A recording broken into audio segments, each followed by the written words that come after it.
በመዘጋጃ የሚደረገውን ጋብቻ እንዲለያዩ አትፈቅድም ቤተክርስቲያን። እግዚአብሔር በሕጉ ጨካኝ ይመስላል አይደል? በድንጋይ ተወግሮ ምን አለ ይቅር ቢለው ልትሉ ትችላላችሁ። አይደለም፣ የትዳርን ክቡርነት ለማሳየት ነው። ልጆቹ አይደለም እንደ ስጋም እንደ መንፈስም እንዲወለዱ የሆኑት እናትና አባቶቻቸው ነው እንደ ስጋ እንደ መንፈስም እንዲወለዱ ያደረጉት።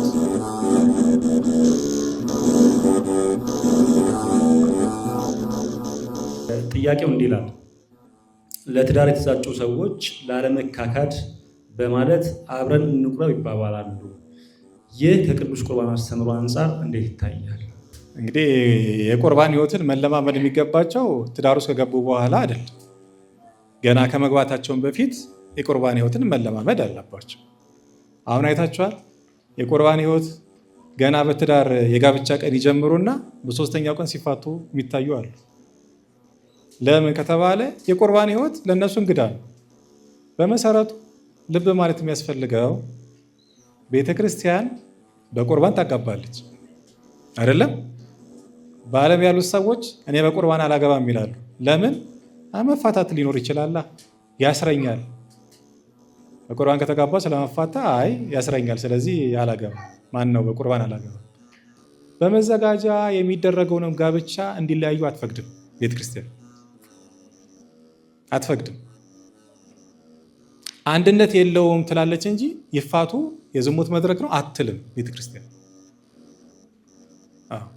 ለምን ካላችሁኝ በሩካቤ አንድ ስለሆኑ የሩካቤ አንድነት አላቸው። ሩካቤ ወንድና ሴትን አንድ ያደርጋል። ይህን መጽሐፍ ላይ ተጽፎ ስለሚገኝ ማለት ነው። ከጋለሞታ ጋር የተባበረ ራሱ ጋለሞታ ሆነ የሚል ቃል አለ። ቃሉ እንዲህ ስለተጻፈ ነው ማነበው፣ አይዟችሁ። ከጋለሞታ ጋር የተባበረ እሱም ምን ሆነ? ጋለሞታ ሆነ። ጋለሞታ ማለት እንግዲህ እንደምታውቁት ብዙ ወንድን የምታቀያየር ማለት ነው። ያ ማለት ነው ለወንድም ለሴትም ይሆናል። ስለዚህ አሁን እቺ ሴት ብዙ ወንድን እያስተናገደች ነው ያለችው። አንድ ከምንም ሴት ጋር ተገናኝቶ ማያውቅ ሰው ከዚች ጋር ሄዶ ቢገናኝ ጋለሞታ ይሆናል። ለምን? በዝሙት ከእሷ ጋር ምን ስለሆነ? አንድ ስለሆነ ማለት ነው።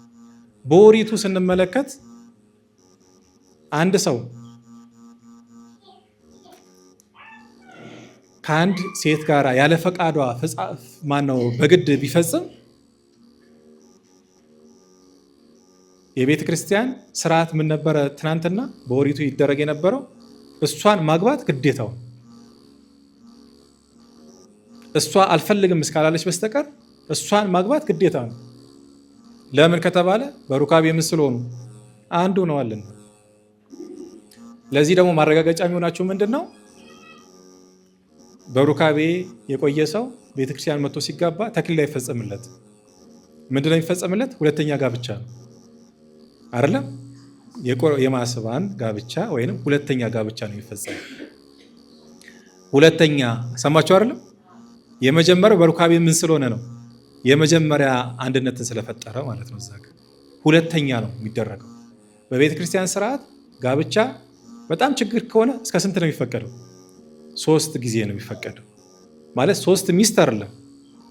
3 ሚስት ማግባት ይቻላል ሳይሆን፣ ለምሳሌ አንድ ሚስት አግብቶ በወጣትነቱ ብትሞትበት ግን የእሱ ጾር ካለበት ፍቶት ካልበረደለት እሷ ስለሞተች ሊፈተን ነው አይደለም? ስለዚህ ከሚቸገር ሁለተኛ አግባ ይባላል በቤተ ክርስቲያን። ግን ከመጀመሪያው ያነሰ ነው፣ ክብሩ በጣም ዝቅ ያለ ነው። ልክ ጌታችን ምን ብሎ ተናግሯል? 30 60 100 ፍሬ አፈሩ ይላል። 30 100 የሚባለው የመጀመሪያ ጋብቻ ነው። 60 የሚባለው ሁለተኛ ነው። 30 የሚባለው የሶስተኛ ጋብቻ ነው። ስለዚህ እንደው በሞት ይህን በመሰለው በመፋታት በቤተክርስቲያን በፈቀደችው መፋታት አለ። በዝሙት አይደለም መፋታት አለ አይደለም? አለ አይደለም? ለምሳሌ ሚስት ብታመነዝር እሱ ሌላ ማግባት ይችላል። እሷ ያመነዘረችው ደግሞ ምንድን ነው የሚሆነው? ንስሐ ገብታ ቤተሰቧ፣ አካባቢው፣ ንስሐ አባቷ ከመሰከረላት በኋላ ሁለተኛ እንድታገባ ይደረጋል። እሷ ለምን? አንዴ ስለተሳሳተች። ከዛ በኋላ እንግዲህ ተመንኩስ ሚል የለም። ከቻለች ተመንኩስ ጥሩ ነው፣ ግን ቀኖናዋ ከባድ ነው። ቀላል አይደለም። ዓመት ምናምን ይቆያል። ብዙ ነው ቀኖናው። ለምን? ትዳርን ማፍረስ ቀላል አይደለም። እግዚአብሔር አንድ ያደረገውን ነው የለየችው ወይንም የለየው እና በብሉይ ኪዳን በጣም ትልቁ ቅጣት የነበረው በትዳር ለሚፈጸም ቅጣት ነው። ሲያመነዝር የተገኘ በድንጋይ ተወግሮ ይገደል ነው አይደለም? ከባዱ ቅጣት ይሄ ነው። አሁን እዚህ ጋር እግዚአብሔር በሕጉ ጨካኝ ይመስላል አይደለ? በድንጋይ ተወግሮ ምን አለ ይቅር ቢለው ልትሉ ትችላላችሁ። አይደለም፣ የትዳርን ክቡርነት ለማሳየት ነው። እግዚአብሔር የትዳርን ክቡርነት ያሳየው እዚህ ጋራ በቅጣቱ ነው። ቅጣቱ ከባድ መሆኑ ስታይ ይሄ በጣም ከባድ ነገር ነው ማለት ነው ትላላችሁ። በዛ ነው የገለጸልን ጌታ። ስለዛ እንደዛ ስለሆነ በብሉይ ኪዳን ማግባት ግዴታው ነው የሚሆነው ማለት ነው እና የመጀመሪያው ጋብቻ በጣም ትልቅ የተከበረ ነው።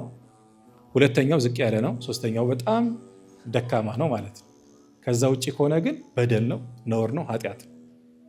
ልክ እንዴት መሰላችሁ? ለምሳሌ በቤተ መቅደስ ነዋያት አሉ አይደለም? ማጥንት ምናምን ይባሉ እነሱ አሉ። ሲገለገልባቸው እግዚአብሔር ሲገለገልባቸው ይቆይና ያረጃሉ። ከዛ ሲያረጁ ዕቃ ቤት ነው የሚቀመጡት። ለምን? አውጥተው እንዳይጥሏቸው ስም አምላክ ተጠርቶባቸዋል፣ መስዋዕት እግዚአብሔር ቀርቦባቸዋል። እንዳይገለገሉባቸው ደግሞ ለማገልገል አይመቹም። ስለዚህ ቢቸግር የት ይቀመጣሉ? ዕቃ ቤት ይቀመጣሉ ማለት ነው። ልክ እንደዚሁ መጀመሪያ ያገባ ሰው ሚስቱ ብትሞትበት ወይም ባሏ ቢሞት አይ በቃ ከሱ በቃ ይበቃኛል ብላ ብትኖር በጣም ትልቅ ነገር ነው። ግን ጾሩ ካለ እኔ ተፈተንኩ ካለ ዝሙት ከሚሰራ አይ እንግዲህ ልክ ያን ዕቃ ቤት እንዳስቀመጠው በሁለተኛ ግባ ይባላል ማለት ነው። ለመጠበቅ የተሰራ ስርዓት ነው። ገብቷችኋል? አልረሳም? አዎ። ስለዚህ ሁለተኛ በዚህ መልኩ እስከ 3 ድረስ ቤተክርስቲያን ትፈቅዳለች።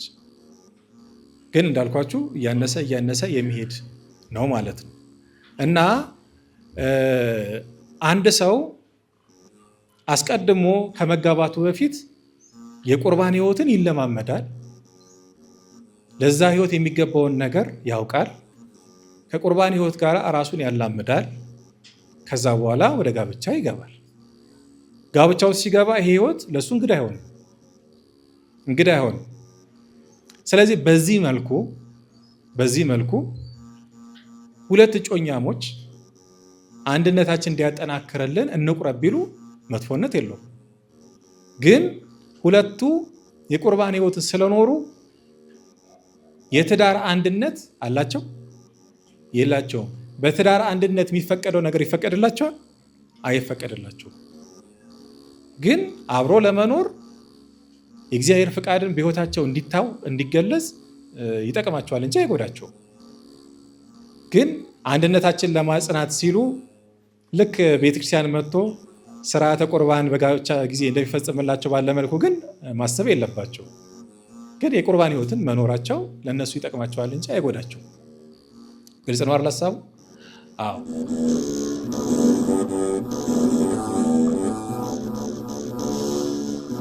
እንግዲህ አሁን ብዙ ሰው ያቆም መሰል አሁን እያወቀው ይሆናል ሰው። ቀኖና ቤተክርስቲያን ላይ ተቀምጧል። አንቀጽ 4 ላይ ተቀምጦ እናገኛለን።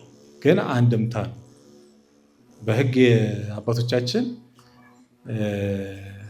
ሀሳቡን ቢገልጹትም አንድምታው ላይ ግን ተብራርቶ እናገኛለን። እና የቤተክርስቲያን ስርዓት የሚመሰላቸው ባጭሩ ባልና ሚስት ከተጋቡ በኋላ እሱ ወደ ቤቱ ይሂድ፣ ከአባቱ ከወንድሙ ጋር ይተኛ፣ እሷም ወደ ቤቷ ትሂድ፣ ከእናቷ ከእህቷ ጋር ትተኛ። 40 ቀን ይጹሙ። በዚህ በ40 ቀን ውስጥ ስጋው ደግሞ ይቀበሉ። 3 ሊሆን ይችላል። በቻሉ አቅም ይቀበሉ። በ40ኛው ቀን ሰርግ ያርጉላቸው ይላል። በቤተክርስቲያን ስርዓት ጋብቻና ሰርግ ይለያያል። ጋብቻ ቁርባን የሚፈጸምበት አንድ የሚሆንበት ሚስጥር ነው፣ ቤተ መቅደስ የሚፈጸመው ማለት ነው። ሰርግ ደግሞ እወቁልኝ የሚለው ድግሱ፣ መበሉ፣ መጠጡ፣ ጨዋታው ነው። ሰርግ የሚባለው ያ ነው። በቤተክርስቲያን ስርዓት ጋብቻና ሰርግ በአንድ ቀን አይፈጸምም። ጋብቻው ሌላ ቀን ከሆነ ሰርግ ደግሞ ሌላ ቀን ይሆናል ማለት ነው። አሁን ብዙ ጊዜ አይታችሁ ከሆነ የጋብቻ ቀን ስርዓት ይፈጸምና ቆርበው ምን ብለው ከተማው ሲሽከረከሩ ታያላችሁ አይደል? አሁን ከቁርባን በኋላ ሊደረግ የሚገባው ጥንቃቄ አንደኛው እንዳይደክሙ፣ ረዥም መንገድ መሄድ፣ ቀደም አልጠቀስኩትም እንጂ እንዳያለቡ መሆን፣ ሰውነታቸው እንዳይቆስሉ፣ ተዋሲያ እንዳይገባባቸው፣ እንደዚህ መጠንቀቅ ያስፈልጋል። እና ከተማውን ቆርቦ መሽከርከር ይሄ አግባብ አይደለም። ስለሆነም ቤተክርስቲያን ምንድን ያለችው ከተጋቡ በኋላ 40 ቀን ይቆዩ ነው እና በ40 ቀን ሰርግ ያደርጉላቸው እና በሩካቤ ይተዋወቁ ይላል። እና ይሄን ስርዓት ግን ለምንድን ነው የተሰራው ነው? ይሄ ስርዓት የተሰራው በዚህ ሰዓት መንፈሳዊ ሙቀት ላይ ይሆናሉ፣ መንፈሳዊ ብርታት ላይ ይሆናሉ። በመንፈሳዊ ብርታት ላይ ሳሉ ሩካቤ ያደርጋሉ። በዚህ ብርታት መንፈሳዊ ላይ የተወለደው ልጅ መንፈሳዊ ይሆናል ነው፣ ጽንሱ ይባረካል ነው። እንዲህ ሆነው መውለድ ቅዱስ ጳውሎስ የተናገረው ትምህርት አለ። ስለ እስማኤልና ስለ ይስሐቅ ሲናገር እንዳለ እንደ ስጋ የተወለደው እስማኤል ነው፣ እንደ መንፈስ የተወለደው ግን ይስሐቅ ነው ይላል ገላትያ 3። እንደ ስጋ የተወለደው እስማኤል ነው፣ እንደ መንፈስ የተወለደው ይስሐቅ ነው ይላል። እስማኤል እንደ ስጋ የተወለደው ለምንድን ነው? ከሕጋዊ ሚስቱ ስላልሆነ ነው የተወለደው። ከአጋር ነው የተወለደው። ሕጋዊ ሚስቱ ሳራ ናት የአብርሃም። ይስሐቅ ደግሞ ሕጋዊ ነው፣ መንፈሳዊ ነው የተባለው ለምንድን ነው? በሕጋዊ ሚስቱ የተወለደ ነው፣ በብስራተ ሥላሴ የተወለደ ነው። አሁን በዚህ ምን ተረዳችሁ? እንደ ስጋ መውለድ አለ፣ እንደ መንፈስ መውለድ አለ ማለት ነው። ምክንያቱም ቅዱስ ጳውሎስ ያለው ይሄንና እንደ ስጋ የተወለደው እስማኤል ነው፣ እንደ መንፈስ የተወለደው። አሁን ይስሐቅ ወዶ እንደ መንፈስ ተወልዷል እንዴ? እስማኤል እንደ ስጋ ተወልዷል እንዴ? ልጆቹ አይደለም እንደ ስጋም እንደ መንፈስም እንዲወለዱ የሆኑት እናትና አባቶቻቸው ነው እንደ ስጋ እንደ መንፈስም እንዲወለዱ ያደረጉት። ስለዚህ እንደዚህ ስለሆነ ጾመው ጸልየው ሰውነታቸው ፍትወት ሳይሆን መንፈሳዊ ሙቀት ላይ ባየለበት ሰዓት ላይ ደረጃ ላይ ይደርሳሉ። 40 ቀን ጾሞ ማለት ነው፣ ስጋው ደግሞ እየተቀበሉ በዚህን ጊዜ ሩካቤ ያደርጋሉ። ከ40 ቀን በኋላ የሚወለደው ልጅ ክፍሉ ስጋዊ ከሆነ እንደ ቆስጠንጢኖስ ቤተክርስቲያን እንዳቀና ሀገርን አሕዛብን አጥፍቶ እንደቀና ቤተክርስቲያን እንዳሳነጸ ጣዖታት እንዳፈረሰ ይሆናል ክፍሉ ስጋዊ ከሆነ። ክፍሉ መንፈሳዊ ከሆነ ደግሞ እንደ አትናቴዎስ እንደ ቄርሎስ ይሆናል የሚወለደው ልጅ ማለት ነው። እንዲህ ካልሆነ ግን እንደ አለሌ ይሆናል፣ እንደ ርኩስ ይሆናል ይላል መጽሐፋችን ማለት ነው። ስለዚህ እንደዚህ ስለሆነ ዋናው ሀሳቡ ይሄ ነው። ዋናው ሀሳብ ይሄ ነው። ይህን ብታደርጉት በጣም ትጠቀማላችሁ። በጣም ትዳራችሁ የተባረከ ነው የሚሆነው። በመሰረቱ ዲያቆን ድቁና ከተሾመ፣ ቄስም ቅስና ከተቀበለ፣ ጳጳስም ጵጵስና ከተቀበለ በኋላ 40 ቀን ይጾማሉ። ሐዋርያት ጸጋ መንፈስ ቅዱስ ከወረደቻቸው በኋላ 40 ቀን ጾመዋል። በቤተ ክርስቲያን ስርዓት ከሹመት በኋላ ብዙ ጊዜ ጾም አለ። ከትዳር በኋላም ጾም አግባብ ነው፣ ግን ግዴታ አይደለም። ዶግማ ግን አይደለም። ገብቷችኋል አይደለም? ብትሰሩ ግን ትጠቀማላችሁ ነው ቤተክርስቲያን ያለቻችሁ።